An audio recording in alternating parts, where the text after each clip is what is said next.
Yeah, tough week. Tough week. Obviously, Louisa had some bad news, as did Honey.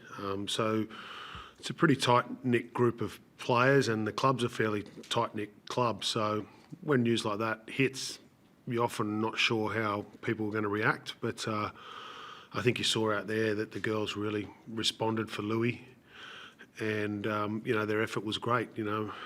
Played against a pretty good footy team in the Broncos. They haven't been beaten in this competition yet, and obviously we didn't score any points in the second half. So we weren't real clinical or smart with some of our play, but at the same time, we certainly can't fault our effort. So not a nice way. Hopefully not to finish the NRLW because we're still alive to possibly make the grand final. But it's always nice to have a win in the last regular season game. How do the girls spend tomorrow now? Do they all get together and watch that game? No, we'll be travelling, so we won't get all together. So, again, the difficulty with these girls is they're not full-time professional, so they've got other lives that they've got to go back to. So tomorrow, head back to Auckland, go back with their families, and they'll get ready for their normal day on Monday, so to speak. So we've taken them away from their families enough. So, but no doubt they'll be all keeping a very close eye on the TV. Another standalone game, which is great. We had our first standalone game last weekend, so very historic occasion for us in New Zealand, and standalone again tomorrow. So there's really some really good momentum that's building, for the women's game. I was very proud of the players, but I was also really impressed with the Broncos players and their humility after the game. Obviously it's not easy after getting beaten, but they were very, very genuine with their congratulations to the girls, etc. So it's nice to see that from opposition teams as well. Talk about momentum. I mean, you take away the half hour in the second half of last week's game. This Warriors side though has shown that they can beat anyone, and can win it next week if they do play. Yeah, you're right. I think there was only a couple of moments last week, when we kicked the ball and they got a 7-tackle set, about 40 odd minutes into the game, we just couldn't hold them after that. But today we backed up some poorer decisions. We decided, I said to one of the other coaches on the sideline, feels like we just want to keep practicing our defence, so we won't kick the ball, we'll just hand it over on the halfway line and do that. So we're still evolving as a footy team, and we've got players that, are still learning the game and how to manage games of footy. So can't be critical of them of that because, the effort, like I said right at the start of this, was phenomenal. So a really good job. I thought Netta, front rower, did a great job, played the whole first half.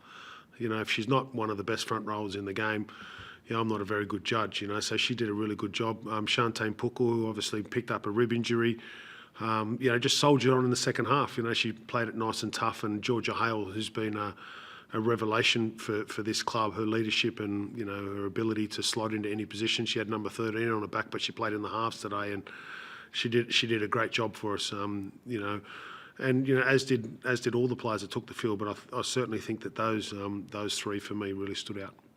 It seems to be a stroke of genius moving your lock to 5'8". Has she got Georgia got any background? Yeah, she played a little bit of halves and a little bit of hooker. She's a little bit of jack of all trades. But she's such a good defender in the middle of the field that we must get most value for out of her in the middle. That's why we play her at 13. But we looked a little bit clunky with our attack over the last couple of weeks. We weren't able to capitalise on some opportunities, so we just thought, make a change there. So we made the change at the start of the week and gave us a little bit more fluency with our attack. And one of Georgia's key attributes is she's a really good communicator, so that sort of helped us. And when you're coming off a loss, and you're in a must-win game, communication's really key. So that was the thinking behind our decision. If you do get through to the grand final, would Honey be available? I think she would be, yeah. So spoke to Honey at the back end of the week after her passing of her mother. So with the cultural situation, she has to spend quite a bit of time with her mum, and I'm not sure the exact details, but it's a longer process than you would normally have when someone passes.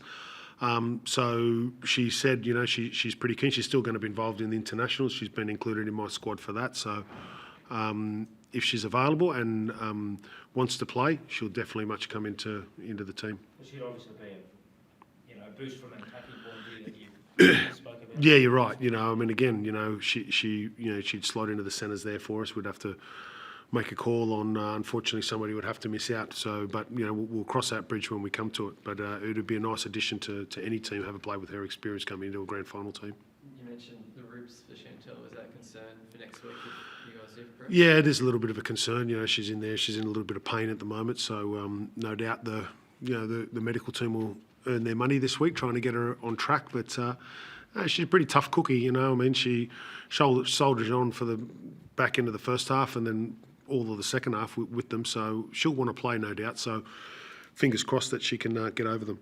Look, we've talked about, this isn't a professional competition as far as, the girls have other things they've got to do outside of this. In terms of recovering from injuries, and you've got a grand final next week potentially, how do you balance that to make sure she's getting the best possible treatment all week? But, yeah, she's most probably one in a fortunate position. She's